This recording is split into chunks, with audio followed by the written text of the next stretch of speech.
باب ما جاء فی المسح علی الخفین، باب ان حدیثوں کا جو آئی ہیں خفین پر مسح کے بیان میں، باب ان احادیث کا جو آئی ہیں خفین پر مسح کے بارے میں۔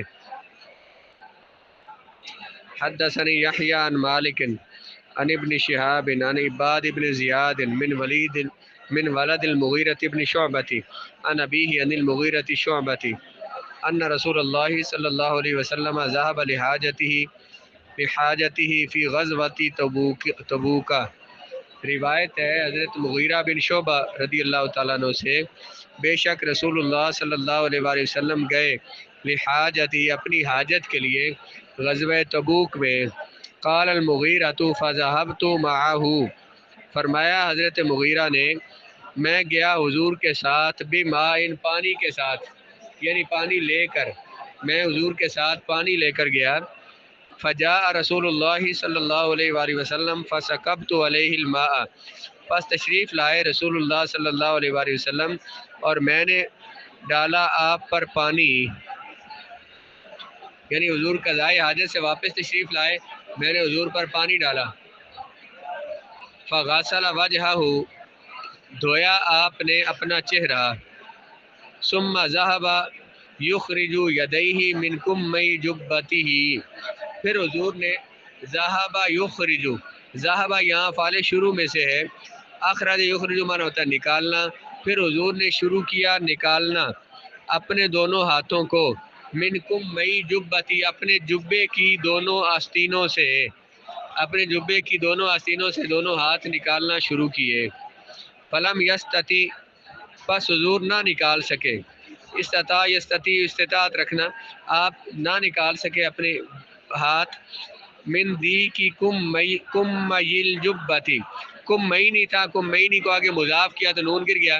جبے کی دونوں آستینوں کے تنگ ہونے کی وجہ سے آپ اپنے ہاتھوں کو باہر نہ نکال سکے۔ فاخرجہما من تحت الجبتی، پس نکالا آپ نے دونوں ہاتھوں کو جبے کے نیچے سے۔ فغسل یدیہ، پھر دھوئے آپ نے اپنے دونوں ہاتھ، یعنی کہ جبے کے نیچے سے آپ نے اپنے بازو، اس طرح عام طور پہ بازو اتارتے ہیں جبہ، تو اس طرح اتار کے بازو باہر نہ نکل سکا تو آپ نے انہیں نیچے سے ہاتھ نکال لیے۔ تو فغسل یدیہ، آپ نے دھوئے اپنے دونوں ہاتھ، ومسح برأسہ، اور آپ نے مسح فرمایا اپنے سر کا، ومسح علی الخفین، پھر آپ نے مسح فرمایا دونوں خفوں پر۔ فجاء رسول اللہ صلی اللہ علیہ وآلہ وسلم وعبد الرحمن بن عوف یؤمہم، پس تشریف لائے رسول اللہ صلی اللہ علیہ وآلہ وسلم، جاء رسول اللہ، حضور آئے، وعبد الرحمن بن عوف یؤمہم، اس حال میں کہ حضرت عبد الرحمن بن عوف امامت کر رہے تھے صحابہ کی، اما یوم امامتن امامنا، قد صلی بہم رکعتن، تحقیق وہ پڑھا چکے تھے ان کو، صحابہ کو ایک رکعت، آپ ان کو ایک رکعت پڑھا چکے تھے۔ جی، آپ انہیں ایک رکعت پڑھا چکے تھے۔ فصلی رسول اللہ صلی اللہ علیہ وسلم الرکعۃ، پس نماز پڑھی رسول اللہ علیہ السلام نے وہ رکعت، التی باقیہ، جو رکعت باقی تھی،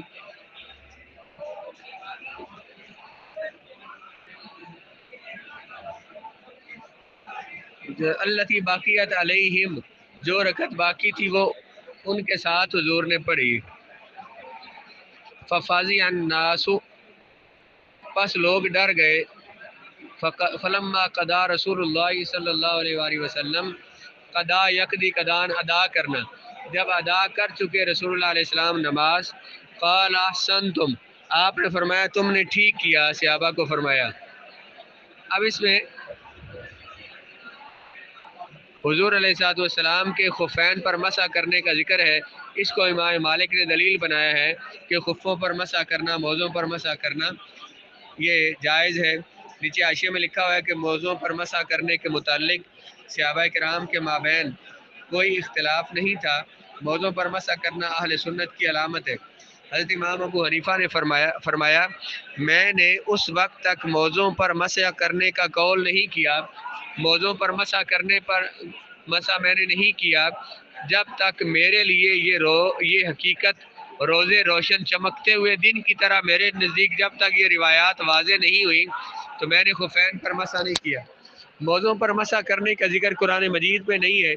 تو حدیث میں ہے۔ تو حضرت امام ابو حنیفہ نے فرمایا کہ جب تک میرے پاس واضح دلائل نہیں آ گئے اس پر تو میں نے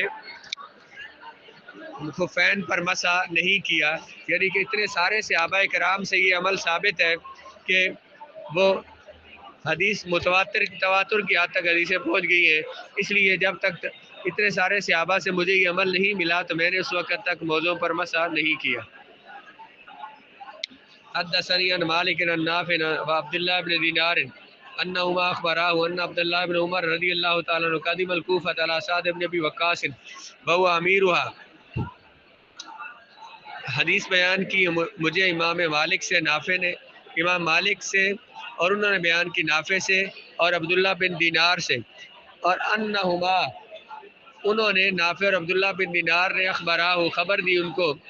امام مالک کو کہ ان عبداللہ بن عمر بے شک عبداللہ بن عمر رضی اللہ تعالیٰ عنہما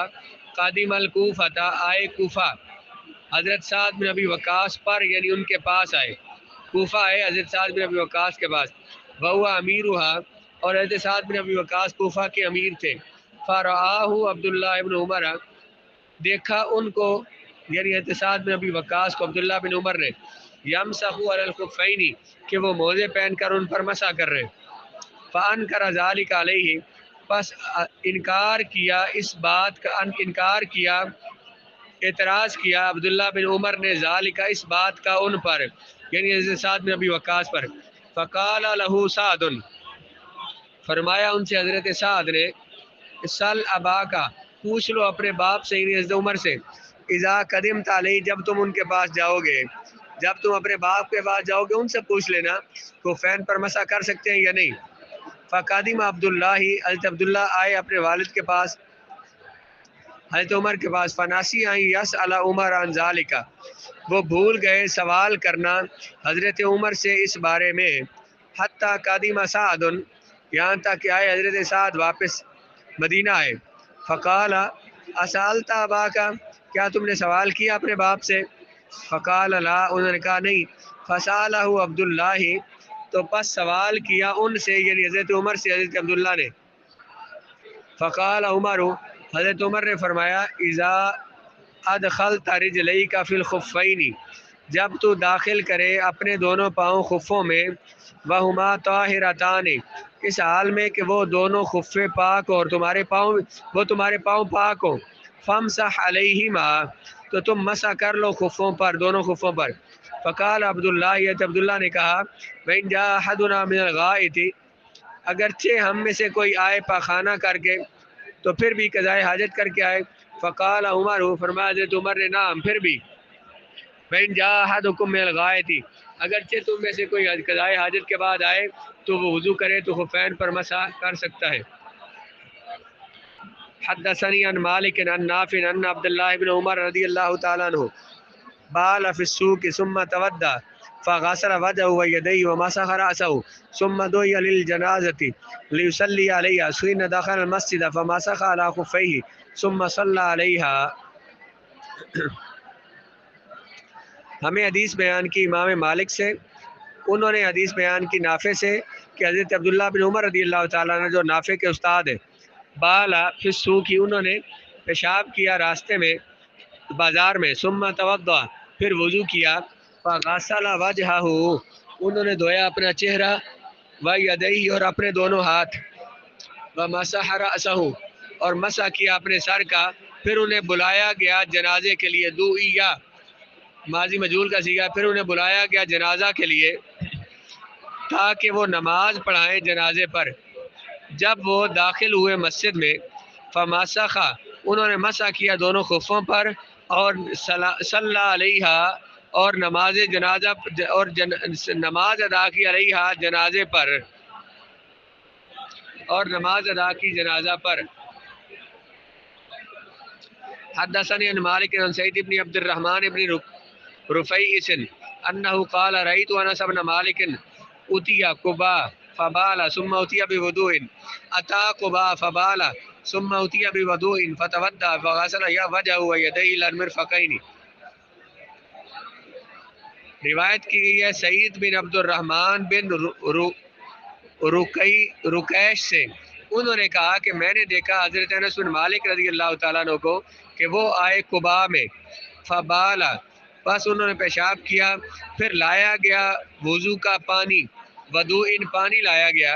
انہوں نے وضو کیا اور دھویا اپنے چہرے کو اور اپنے دونوں ہاتھوں کو کونیوں سمیت، اور مسح کیا انہوں نے اپنے سر کا اور مسح کیا خفین پر، ثم جاء المسجد، پھر وہ آئے مسجد میں، فصلی اور نماز پڑھی. قال یحییٰ سئل مالک عن رجل تودع وضوء الصلاۃ، یحییٰ کہتے ہیں امام مالک کے شاگرد کہ پوچھا گیا امام مالک سے اس بندے کے بارے میں جو وضو کرے نماز کے لیے پھر وہ پہن لے، ثم لبس خفیہ، پھر وہ اپنے خفے پہن لے، ثم بالا، پھر وہ اس کے بعد پیشاب کرے، ثم نازعہما، پھر خفے اتار دے، ثم ردہما فی رجلیہ، پھر انہیں دوبارہ لوٹا دے اپنے پاؤں میں، انہیں دوبارہ پاؤں میں پہن لے، ایستأنف الوضوء، کیا وہ نئے سرے سے وضو کرے گا؟ قال لینزع خفیہ ولیغسل رجلیہ، اسے چاہیے کہ وہ اپنے خفے اتار لے اور دھو لے اپنے پاؤں. احناف نے بھی یہی کہا ہے کہ بندے نے اگر کسی نے، بلکہ احناف نے یہ نہیں کہا، احناف نے یہ کہا ہے کہ کسی نے وضو کیا، پاؤں دھوئے، اس کے بعد خفے پہنے، تو جب آئندہ اسے پہلی دفعہ جب اسے حدث لاحق ہوگا، اس کا وضو ٹوٹے گا، تو اس کے بعد وہ وضو کرے گا تو وہ خفے اتارنے کی اسے ضرورت نہیں ہے، وہ ان کے باقی اعضاء کو دھوئے گا اور پاؤں پر خفوں پر مسح کرے گا، اور جس وقت اس کا وضو ٹوٹا تھا اگلے دن اس وقت تک وہ پاؤں پر مسح کر سکتا ہے، وہ اسے خفے اتارنا ضروری نہیں ہے، بلکہ جب بھی وضو کرے گا باقی اعضاء کو دھوئے گا اور خفوں پر مسح کرے گا. لیکن امام مالک سے پوچھا گیا کیا وہ نئے سرے سے وضو کرے؟ آپ نے فرمایا کہ اسے چاہیے کہ خفے اتارے اور اپنے پاؤں دھوئے. بینما یمسح الخفین، اور خفین پر مسح کرے گا من ادخل رجلیہ فی الخفین وہما طاہرتان، خفین پر مسح وہ کرے گا جس نے داخل کیا اپنے پاؤں کو خفوں میں اس حال میں کہ وہ پاک تھے، یعنی اس کے پاؤں پاک تھے، پاؤں دھو کر خفے پہنے تھے، بطہر الوضوء، اور اس کے خفے پاک تھے وضو کی پاکی سے. واما من ادخل رجلیہ فی الخفین وہما غیر طاہرتین، جس نے داخل کیے اپنے پاؤں خفوں میں یعنی خفے پہنے اس حال میں کہ پاؤں پاک نہیں تھے، پاؤں دھوئے ہوئے نہیں تھے، تو بطہر الوضوء، وضو کی طہارت کے ساتھ، تو وہ خفین پر مسح نہیں کر سکتا. ہم نے بھی یہی کہا کہ پہلے وہ پاؤں دھو کر پاؤں پاک کر کے خفے پہنے، تو آئندہ جب وہ وضو کرے گا یا اس کا وضو ٹوٹے گا تو جب وہ وضو کرے گا تو پاؤں پر خفوں پر مسح کرے گا. قال سئل مالک عن رجل تودع وعليه خفاه فسحى عن المسح الخفين حتى جف وضوءه وصلى قال ليمسح على خفيه وليعيد الصلاة ولا يعيد الوضوء. پوچھا گیا امام مالک سے اس بندے کے بارے میں جو وضو کر لے اور اس نے خفے پہنے ہوئے ہوں اور وہ بھول جائے خفین پر مسح کرنا، سہا یا سو سہون کا معنی ہوتا ہے بھول جانا، حتی جف وضوءہ، وہ خفین پر مسح کرنا بھول گیا یہاں تک کہ خشک ہو گئے اس کے وضو کا پانی، وصلی، اور اس نے نماز پڑھی. وضو کا پانی خشک ہو گیا تھا اور اس نے نماز پڑھ لی، تو وہ کیا کرے؟ قال لیمسح علی خفیہ، آپ نے فرمایا کہ وہ خفین پر مسح کرے اور والی یعید اعادہ یعید اعادہ دہرانا، اسے چاہیے کہ وہ دہرائے نماز، ولا یعید الوضوء، اور نہ دہرائے وضو. وسئل مالک عن رجل غسل قدمیہ، امام مالک سے پوچھا گیا اس بندے کے بارے میں جو اپنے پاؤں دھوئے، ثم لبس خفیہ، پھر خفین پہن لے، ثم استأنف الوضوء، پھر نئے سرے سے جب اس نے وضو کرنا ہو تو کیا کرے؟ آپ نے فرمایا لینزع خفیہ، اسے چاہیے کہ خفے اتارے، ثم لیتودع، پھر اسے چاہیے کہ وہ وضو کرے اور اسے چاہیے کہ اپنے پاؤں کو دھوئے. لیکن احناف کے نزدیک یہ حکم نہیں ہے، اس نے خفے اتارنے کی ضرورت نہیں ہے، جب اس نے طہارت میں خفے پہنے ہیں تو جب بھی وضو کرنا ہوگا اس نے تو ان کے اوپر مسح کرتا رہے گا.